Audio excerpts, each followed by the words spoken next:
R Sivaji ரெண்டு பேரோடையும் சேர்ந்து பழகியவர், கண்ணதாசனுக்கு இணையானவர். இவருக்கு வந்து இறப்புங்கிறது கிடையாது.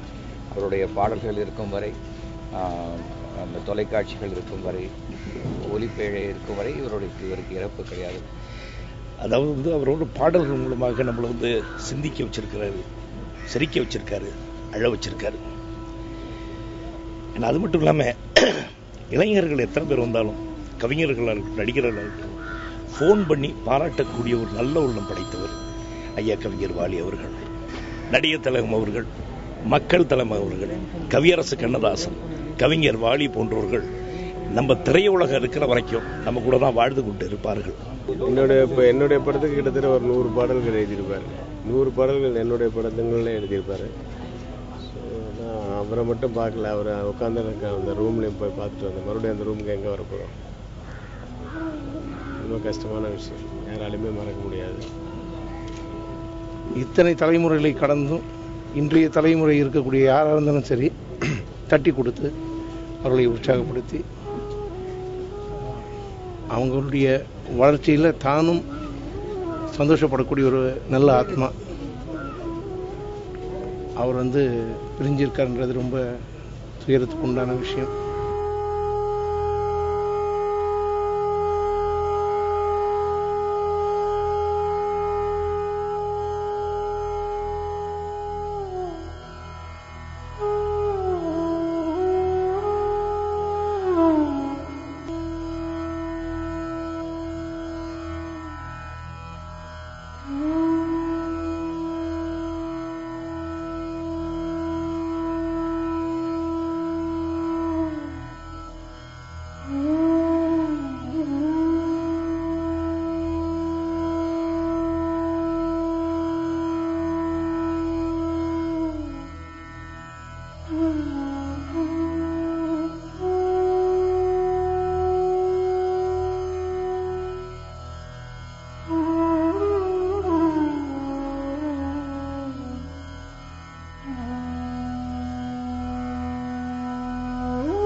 பல தலைமுறைகளை தாண்டி அத்தனை பேரையும், இளைஞர்களையும், ஒவ்வொரு தலைமுறையிலையும் தமிழோடு தன் பாடல்களோடு தக்க வைத்துக் கொண்டவர் வாலி அவர்கள் இன்னைக்கு நம்மளோட இல்லை.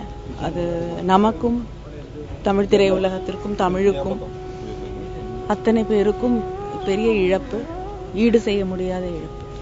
ஒன்னு நினைச்சே பாட்டு படிச்சே தங்கமே ஞான தங்கமே. நம்மெல்லாம் மறக்க முடியாத அம்மா என்று அழைக்காத உயிர் இல்லையே என்ற பாட்டை இன்னைக்கும் கோயிலில் வந்து அதை ஒரு கல்வெட்டா வச்சிருக்காங்கன்னா அந்த அளவுக்கு அவர் வந்து மிகச்சிறந்த கலைஞர். எங்களுக்கெல்லாம் பெரிய இழப்பு. சோறு போட தாயிருக்கா பட்டினியை பார்த்ததில்லை, தாயிருக்கும் காரணத்தால் கோயிலுக்கு போனதில்லை. ரொம்ப ரொம்ப ரொம்ப யதார்த்தமா சின்ன தம்பியில் ஒரு பாட்டு எழுதியிருந்தார். எப்பவுமே என்கிட்ட சொல்லுவார் அவர், நம்ம 2 பேரையும் சினிமா இண்டஸ்ட்ரியில் யாரும் போன்னு சொல்ல முடியாது, நம்ம 2 பேரும் எல்லாருமே வான்னு தான் சொல்ல முடியும். ஏன்னா நீயும் வாசு, நானும் வாலி அப்படின்னு நான் எப்பெல்லாம் நான் வந்து கொஞ்சம் தளர்றணும் அப்பெல்லாம் எனக்கு தைரியம் சொல்லக்கூடியவர். இப்போ அவர் இல்லையேன்னு நினைக்கும் பொழுது எனக்கு கஷ்டமா இருக்கு. அவர் வந்து ஒரு முறை வந்து மெட்ராஸ் விட்டு போயிடலாம், பாடலாம் சினிமா சான்ஸ் கிடைக்க திரும்பி போகும்போது அவரே சொன்ன வார்த்தைகள், கண்ணதாசனுடைய பாடல் ஒன்று கேட்டது, மயக்கமா தயக்கமா அந்த மனதிலே கலக்கமா, அதில் ஒரு வரி வரும், உனக்கும் கீழே இருப்பது கொடி நினைத்து பார்த்து கவலைகள் பெற்றுக் கொண்டு தான் நம்மளால் ஒன்றுமே பண்ண முடியாது, வாடி நின்றால் ஓடுவதில்லை கவலைகள். அது அந்த மாதிரி வரிகளில் அவரே அதே மாதிரி சொல்லியிருக்காரு, நேரடியாக சொல்லியிருக்காரு. அப்படிப்பட்ட ஒரு கவிஞர் வந்து எங்களுக்கெல்லாம் தெய்வமாக இருந்து எங்களெல்லாம் ஆசீர்வதிக்கணும், அவர் குடும்பத்தை ஆசீர்வதிக்கணும். ஏன்னா அந்த பாடல்கள் வந்து இன்னைக்கு என்றைக்குமே நம் மனதில் என்றுமே நிலைத்து நிற்கும்.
இவ்வளவு விரைவாக அவரை அழைத்துக் கொண்டதற்கு ஏதாவது விசேஷ காரணங்கள் இருக்க வேண்டும். ஒன்று, ரம்பா, ஊர்வசி, மேனகை இன்னும் வயதுக்கு வராமல் இருக்க வேண்டும். அவர்களுக்காக வயாகரா வரிகளில் நரம்புகளை முறுக்கேற்றும் நயாகரா மின் பாடல்களை எழுதியவர்களை பூப்படைய செய்ய பிரம்மன் வரவழைத்திருக்க வேண்டும். அல்லது பிரம்மாவிற்கு வயதாகி இருக்க வேண்டும். இளமை ததும்பும் பாடல்களை படைக்க இந்த பாட்டுடை தலைவனை அங்கே வரவழைத்திருக்க வேண்டும். வாலி வாழ்ந்து கொண்டுதான் இருப்பார். மறைந்துவிட்ட மக்கள் திலகம் புரட்சி நடிகர் எம்ஜிஆர் காலம் தொடங்கி இந்த காலம் எஸ்டிஆர் சிம்பு காலம் வரை இன்றைக்கும் தன்னால் எழுத முடியும் என்று தன் எழுத்தால் நடைபோட்டவர். ஒவ்வொரு வரியும் சாகா வரிகள். அவர் மறைந்து விட்டார் என்பது நெஞ்சத்துக்குள்ளே வலியாய் இருக்கிறது.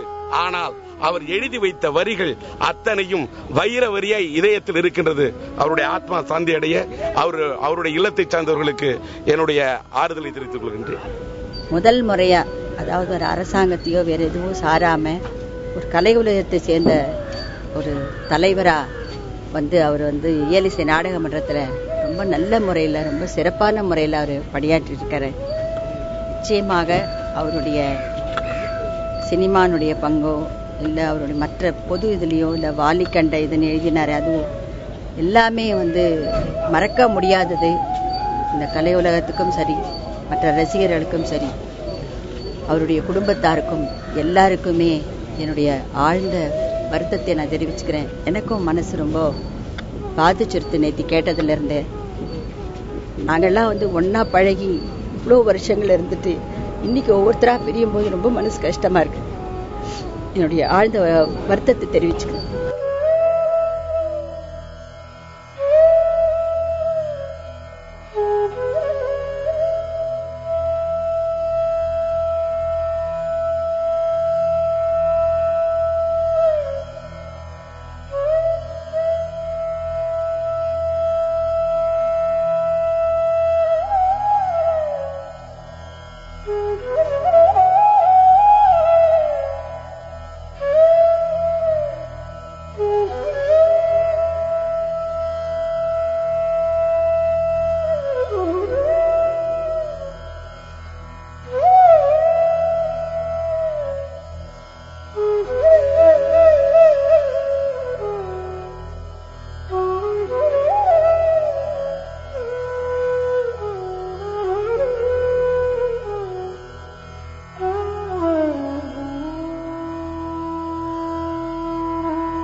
காதல் கசகுதையா அந்த பாட்டில் இந்த பாண்டியராயனை பட்டி தொட்டிலாம் கூட்டு போய் சேர்த்த ஒரு மகா கவிஞர். நான் இஷ்டப்பட்டே கஷ்டப்பட வந்தேன் இந்த சினிமாவை போய் சொல்லியிருப்பார். இன்னைக்கு போராடுறவங்களுக்குலாம் அது ஒரு பெரிய தன்னம்பிக்கையான வார்த்தை. என்ன நம்ம கஷ்டம்னா வாலிசாரே அப்படி சொல்லியிருக்காரும் போது அது பெரிய தன்னம்பிக்கையாக இருக்கும். அடக்கமாகும் வரை அடக்கமாக இரு, இந்த மகானினுடைய வார்த்தை அது அவருக்கு தான் பொருந்தும். அவருடைய ஆத்மா இறைவன் சேர்த்துக்கு நினைக்கிறேன். 2 முதலமைச்சர்கள் படங்களுக்கெல்லாம் கூட அவர் பாடல்கள் எழுதினவர், அவங்களோடலாம் பணியாற்றினவர். அப்படிலாம் இருந்தும் கூட யார் என்ன கருத்து சொன்னாலும் சார் இது கொஞ்சம் மாற்றி கொடுக்குறீங்களா அப்படின்னா அதை மாற்றி எழுதி தருவார். பட் பல பேர் என்னன்னா நான் அவர் கூட ஒர்க் பண்ணிட்டேனே, இவர் கூட ஒர்க் பண்ணிட்டேனே, நீ யார் எனக்கு சஜஷன் சொல்றது அப்படின்லாம் இன்றைக்கு இருக்கிற பல பேர்கள் சின்ன சின்ன நடிகர்கள் முதற்கொண்டு இன்றைக்கு கவிஞர்கள் கூட அந்த மாதிரிலாம் பேசுவாங்க. ஆனால் வாலி சார் யார் ஒரு புது டைரக்டர் கேட்டாலும் இந்த வார்த்தை சார் கொஞ்சம் மாற்றலாமா சார், இந்த பல்லவியை மாற்றலாமான்னா அவங்களுக்காக அடாப்ட் ஆகி ஃப்ளெக்சிபிளாக பண்ணுவார். உண்மையிலேயே அவருடைய இழப்பு ஒரு மிகப்பெரிய இழப்பு.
என்னுடைய மனைவி அவர் பொண்ணுன்னு சொல்லுவார். அவர் அவ்வளவு ஆசையா இருப்பார் என் ஒய்ஃப் மேல. நான் என்ன பத்தி தெரியும், மீன் குழம்பு ரொம்ப பிரியமா சாப்பிடுவாங்க. என் ஒய்ஃப் அடிக்கடி மீன் குழம்பு வீட்டில் வைக்கிற அன்னைக்கெல்லாம் எடுத்து கொண்டாந்து கொடுத்துருவாங்க. இந்த 1 மாசமா தான் அந்த கொடுப்பினை கிடைக்கல. ஏதோ சொந்த அண்ணனை இழந்த மாதிரி இருக்கு. மற்றபடி எல்லாரும் சொல்லியிருப்பாங்க. ஆனா ஒரு பெருமையான விஷயம் என்னன்னா, கடைசி வரைக்கும் அவங்க சினிமாவுக்கு பாட்டு எழுதிக்கிட்டு இருந்தாங்க, சினிமாவுக்குள்ளேயே இருந்தாங்க. அப்படின்றது எல்லாருக்கும் கிடைக்காத ஒரு பெரிய பாக்கியம். வரலாற்று மிக்க புலவர்கள் கவிஞர்களுடைய வழியிலே அந்த பயணத்திலே ஒரு துளியும் மாறாது புதிய வரலாறு படைத்தவர் இவர். உலக சினிமா உலகத்திலேயே, தமிழ் திரைப்பட உலகத்தில் மட்டுமல்ல, இந்திய திரைப்பட உலகத்தில் மட்டுமல்ல, உலக சினிமா என்ற அந்த கணக்கிலே, வரலாற்று கணக்கிலே வரும்போது கவிஞர் வாலியினுடைய பெயர் நிலைத்த புகழை பெற்றிருக்கும். ஏனென்றால் அதன் பாடலாசிரியராக அரை நூற்றாண்டு கோலாச்சிய ஒரு கவிஞன் என்பது இல்லவே இல்லை என்பது நமக்கு பெருமை, தமிழுக்கு பெருமை, இந்தியருக்கு பெருமை. எனக்கு பர்சனலா ரொம்ப பாதிப்படைஞ்சிருக்கேன் அப்படின்னு சொல்லலாம். ஏன்னா என்னுடைய முதல் தமிழ் ஆல்பமான அழகு அப்படின்ற தமிழ் டிவோஷனல் ஆல்பம், அதனுடைய ரிலீஸுக்கு அவர் தான் வந்தார். எத்தனை 1000 பாடல்கள் எழுதினாலும் அதில் குறிப்பிட்ட ஒரு பாடலை முக்கியமாக சொன்னார். மற்ற பாடல்களை பற்றியும் நல்லபடியாக சொல்லியிருக்காருங்கிறது வேறு விஷயம். ஆனால் இந்த ஒரு பாட்டை, இந்த மாதிரி ஒரு பாட்டை நான் எழுதலையே சுக்கனே, எனக்கு ரொம்ப பொறாமையாக இருக்குது அப்படின்ற ஒரு வார்த்தை சொன்னார். அது எனக்கு இப்போவும் என் காதில் ஒலிச்சுக்கிட்டு இருக்கு. நம்ம எல்லாம் ஒரு சாரி, ஒரு தேங்க்யூ சொல்கிறது கூட சிலப்போ யோசிப்போம், இதுக்காக சொல்லணுமா வேணாமா அப்படின்ற மாதிரி. இவ்வளவு பெரிய ஒரு அது பாராட்டு, பெரிய மனசு இருந்தாதான் இந்த மாதிரி சில வார்த்தைகள்லாம் வரும். அது I have no words to say. Hats off to him. புரட்சித் தலைவர் எம்ஜிஆர் காலத்திலிருந்து சிவாஜி சார் காலத்திலிருந்து இன்றைக்கு இருக்கக்கூடிய சிவகார்த்திகேயன் வரைக்கும் பாடல்கள் எழுதியிருக்க ஒரு மாபெரும் பாடலாசிரியர் அப்படின்னு சொல்றதை விட சினிமாவோட மிக முக்கியமான ஒரு வேர் அப்படின்னு சொல்லலாம் வாலி சார். இப்போ நான் சினிமாவுக்கு வரும்பொழுது எம்ஜிஆருடைய காலத்தில் இல்லை, சிவாஜி சார் காலத்தில் இல்லை. ஆனாலும் அவர் காலத்தில் வாழ்ந்த ஒருத்தரிடம் வாழக்கூடிய வாய்ப்பு கிடைச்சது மிக முக்கியமாக கருதுகிறேன் நான். ஏன்னா கண்ணதாசனுக்கு பிறகு வாலி சார் அப்படின்னு தான் சொல்லப்பட்டது. இத்தனை ஆண்டு காலம் வாலி சார் எல்லாருடைய மனசுலையும் வாழ்ந்திருக்கிறது இது இன்னொருத்தருக்கு கிடைக்காது. எப்படி தமிழ் சினிமாவில் ஒரு எம்ஜிஆர் ஒரு சிவாஜியோ அதுபோல் வாலி சார் மிக முக்கியமான ஒரு சகாப்தமாக இருக்குது.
நண்பராக கற்றறிந்த புலவர்களுக்கெல்லாம் பாராட்டுக்குரிய தோழராக குறிப்பாக எனக்கு மிகச்சிறந்த நண்பராக விளங்கிய வாலியை இழந்து விட்டேனா